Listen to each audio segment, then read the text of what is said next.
are all standing under a glass ceiling right now. That's right, Hillary, we're all living under the dome and the Earth is flat. But how do we know it's flat?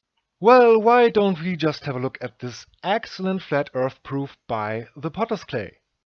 We're looking at the page Beyond Horizons here, and this is the current world record for the greatest distance captured with a zoom, 443 kilometers.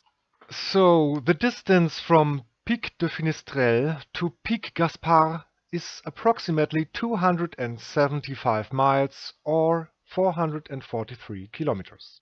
The Potter's clay included a link in the description so you can see for yourself that this is not a flat earther with an agenda taking these pictures, but just some enthusiastic photographers, proudly showing their work and their long-distance record. They also include a map to make sure you know just how ridiculously far they were actually able to see. If you do not trust the information or the distances given in this example, I encourage you to double-check that for yourself. Okay, luckily the Potter's clay did the math here for us, and let's have a look at how much curvature we should see at a distance of 275 miles. The calculation goes like this: 275 miles squared times 8 inches divided by 12 inches to give us feet, and that's 50,416 feet of missing curvature. Which is quite impossible if we live on a globe, folks. But alright, let's test one more for good measure, like the Potter's clay suggests here, and let's have a look at Grand Ferrano. If we take a look at this mountain, which is only 392 kilometers or 243 miles away from the observer in this example, the calculation goes like this. It's 243 miles squared times 8 inches divided by 12 inches, and that gives us 39,366 feet. Grand Ferrano is 2,758 meters high, which means it's 9,048 feet high. And if we now subtract the height of this mountain from the curvature we just calculated for the distance between the observer and that mountain, we have 30,000 feet of missing curve. And the peak of this mountain should be hidden behind 30,318 feet of earth. And yet it's clearly right there, okay? Come on, guys. That's almost 8 miles of missing ball earth that should be in your way, but isn't if you're keeping score at home. Of course, many globe fans will now object that you have to take into consideration the height of the observer too for this example, but no worries, guys.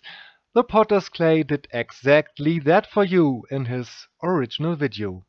I'll leave a link in the description.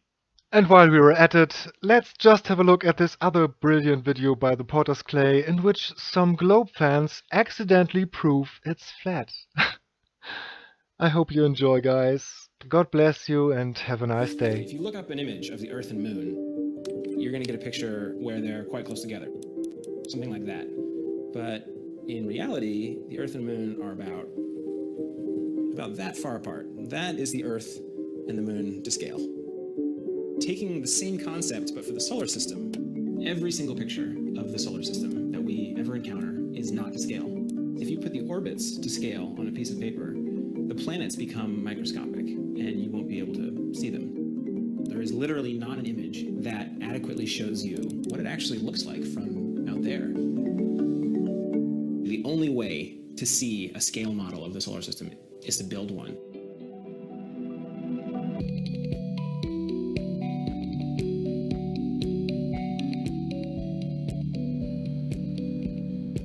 We have 36 hours to measure the distances, trace out the orbits, and set up a time-lapse shot from up on top of a nearby mountain.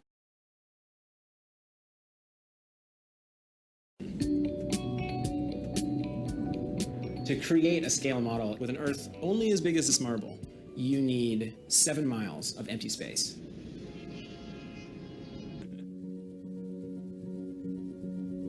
At this scale, the sun is 1.5 meters, so about that big around. So we are driving right now to Mercury, and we've arrived.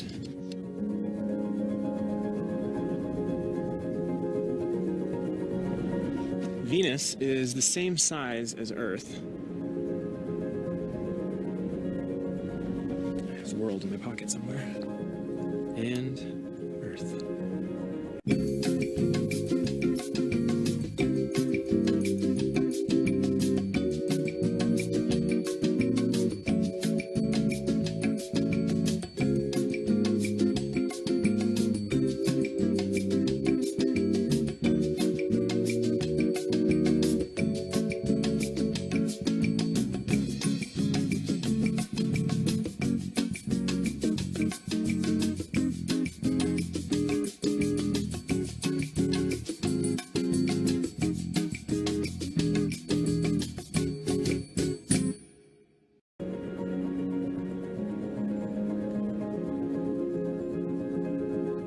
This is Mars.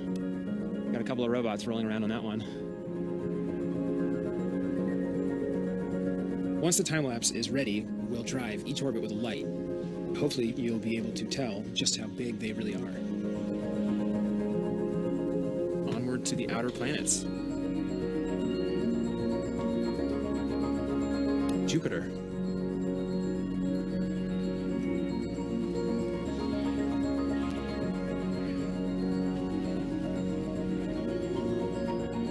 Saturn. That tiny light out there is our sun, just over 1 mile away.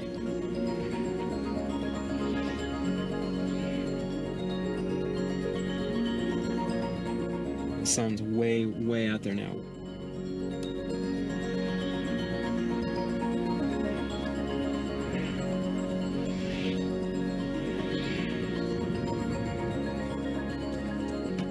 So this is it. This is the edge of the solar system.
easily 200 pounds. How were you able to lift him with just one arm? I don't know. I think it's... I think it's because I'm Flatman.